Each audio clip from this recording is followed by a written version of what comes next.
Welcome back to Big Country Politics on KTAB. Well, hello and welcome to this week's Sunday conversation here on Big Country Politics. This week our special guest is Sheriff David Warren from Nolan County. Sheriff Warren, thank you so much for making time for us today. Sure, Manny. Glad to be here. Yes, sir. I think it was this time last year, right around this time last year, when you had announced that you were going to ride off into the sunset in 2024. You were going to enter retirement. You're on the kind of the Derek Jeter, the Kobe Bryant farewell tour here, if you will. What's 2024 been like for you, kind of knowing that this is the end of a law enforcement career? Well, it's actually pretty much been my busiest year so far. Is that right? Just trying to get things closed out and get ready to turn the agency over to a new sheriff coming in January 1st, and just trying to get everything finished up. It seems like it's been about the busiest year of my career altogether. Indeed. Well, we're going to talk about your career, your storied career, and certainly what you've been able to do in 46 years of total law enforcement. That's a lot. We'll get to that, but certainly the business at hand of Nolan County and kind of what you guys experienced there along Interstate 20. Tell me, a lot when we think about law enforcement on the interstate, you imagine the first thing that comes to mind, okay, illegal narcotics, trafficking of these type of things. Tell me, how has that evolved over the years? Because you've been in the game a long time, you've seen a lot. How is that, certainly from cocaine, heroin, methamphetamine, now fentanyl, how has that evolved over the years? Well, I came to Nolan County first in 1985 and started working black tar heroin. When I first moved to Nolan County, that was the prevalent hard drug at that time.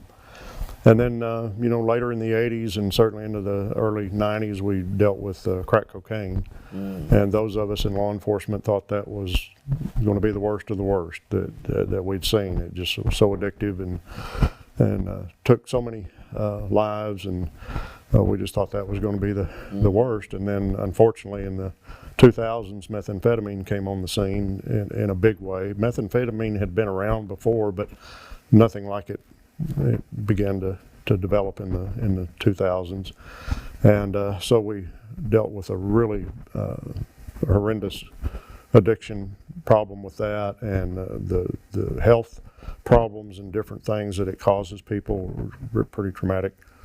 And then now we're dealing with fentanyl, and it seems like every hard drug like that comes along eclipses the one before, and certainly this is going to be the case, it looks like, with fentanyl as well. And of course now they're beginning to mix it with different ingredients to try to enhance it or alter it, and the effects are very devastating. A lot of overdose deaths. I lost a nephew myself last year to it. It's just devastating what it does. And as far as the interstate and things like that, Nolan County has always been kind of a hub for drug activity, mainly not necessarily because of our size, population-wise, but just our proximity to the highways that we have. Interstate 20, of course, being the busiest. Traffic count is about doubled from what it used to be when I first moved here. And then, US 84 dumps in at Roscoe, and then Highway 70 coming up from the south. So the traffic is just very heavy, and because of that, it seems like Sweetwater and Nolan County has been, over the years, kind of a distribution point, if you will, for illegal drugs. And so we've always had to combat that. How much do y'all see? I mean, we're probably from where y'all are at in Sweetwater, your Mas Menos 4 to 5 hours away from the Texas-Mexico border, depending on whether you're going to Del Rio or Eagle Pass. How much of that activity do y'all experience from that y'all are able to kind of trace back to the border? A lot of drug activity. In fact, a good bit of our drug activity comes out of the El Paso region and out of the Big Bend region. And then, of course, some from down the very south part of Texas. But human trafficking on the interstate is an issue. It's just a constant a thing with the officers, whether it's highway patrol or my deputies or city police, anybody that works along the interstate knows that you have no idea what you're going to encounter when you pull over a car. Wow. You know, the incidents of officer assaults and shootings and things like that are getting higher in Texas. And in fact, last year our state had the highest number of officers shot in any state in the country, by nearly double any other state. And so it's a dangerous deal. And with 40,000+ vehicles coming down I-20 a day, you know, it's something we deal with quite often. Right. You mentioned, because, you know, whenever we think about the border, we think about, you know, the Del Rio sector, the Eagle Pass area. But you mentioned, you know, Big Bend, El Paso. Tell us about that. Why? Is it just because of the interstate where it can kind of lead out west, or expand on that? Yeah, it's mainly the interstate because you know, there's so much traffic crossing the country, and it comes right through Nolan County and Taylor County as well. And of course, the Big Bend area has always been kind of popular for drug activity because it's so sparsely populated down there, and you don't have the number of officers down there that you do in other parts of the state, and so there's sometimes ample places to cross it down there. Wow, so you are able to kind of track it to lead it back to those particular areas? Many times we can, especially if we get a person that's cooperative after they've been arrested and gives us some details, then that's always interesting to track where it's been coming from. Wow, that's interesting. All right, we're going to take a quick commercial break, but when we come back, more with Sheriff David Warren of Nolan County. We're talking about a storied career as he gets ready to hang it up. Call it a career, if you will. 46 years in law enforcement, 16 of those as Sheriff of Nolan County. That and more right here in Big Country Politics. Welcome back to Big Country Politics on KTAB. Well, welcome back to Big Country Politics. This is our Sunday conversation. This week our special guest is Sheriff David Warren out of Nolan County. Sheriff, we were talking about certainly the activity that you see, that you and your group sees on Interstate 20. It's wild to think, you know, the evolution of illegal narcotics, how they have evolved, and that you pretty much have a front porch view of it all. But now you're getting ready to call it a career. 46 years.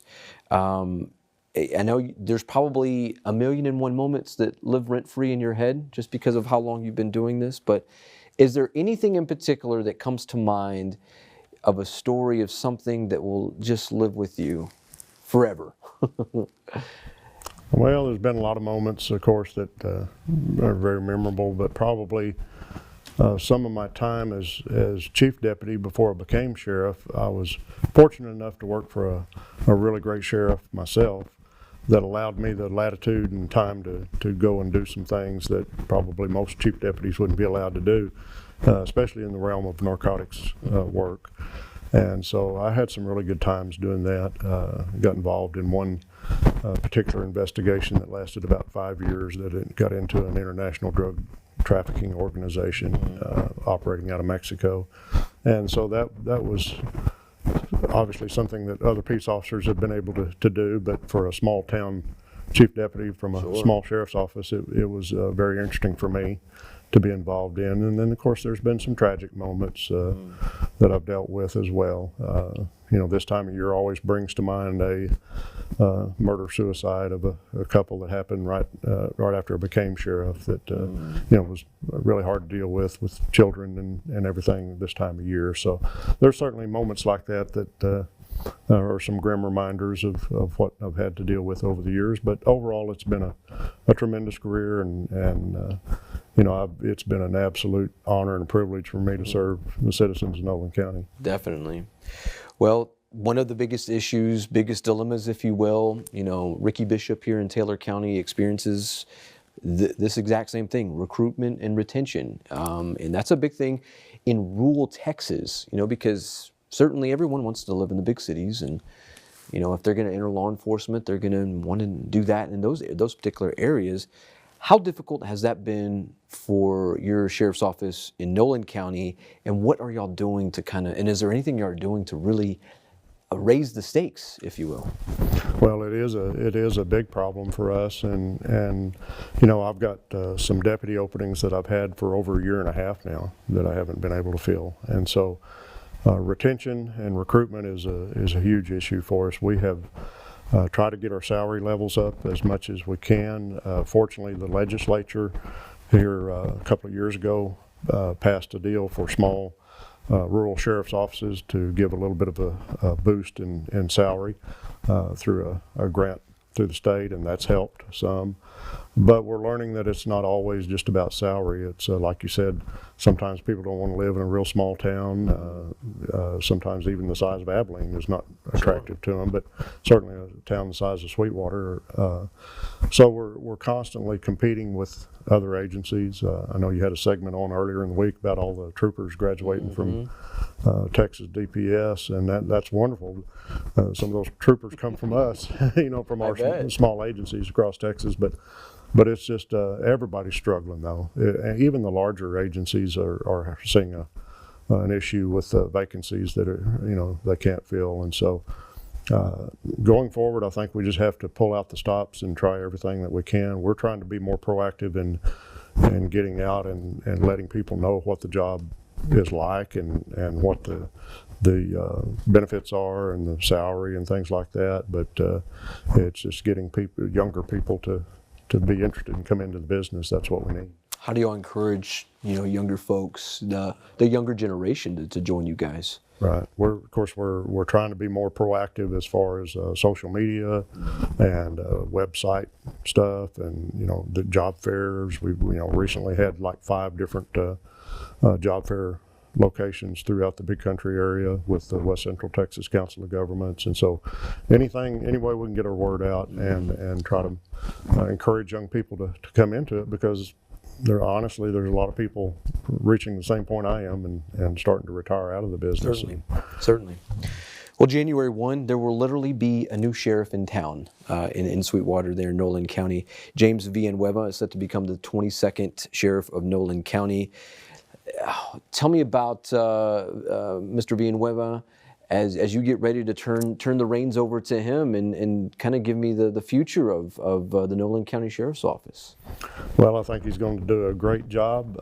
He's been with us well over 18 and a half years and worked his way up through the ranks, started out in the jail and became a deputy and then an investigator, and then he's currently sergeant over the criminal investigation section. And so he's got a good breadth of experience and ready to take on the reins. I'll help him any way I can, and it's great to see somebody from within the agency come up like that. Yeah. And I think he'll do an excellent job.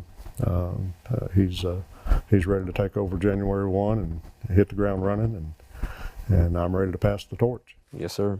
Well, Sheriff Warren, it's been an absolute pleasure getting to know you over the last few years. I first got to know you my time when I was at St. Angel Live, and you just run a good operation out there. So well, they don't make them like you anymore, that's for sure. Well, thank you very much, Manny. It's always been a pleasure to be here with you. Indeed.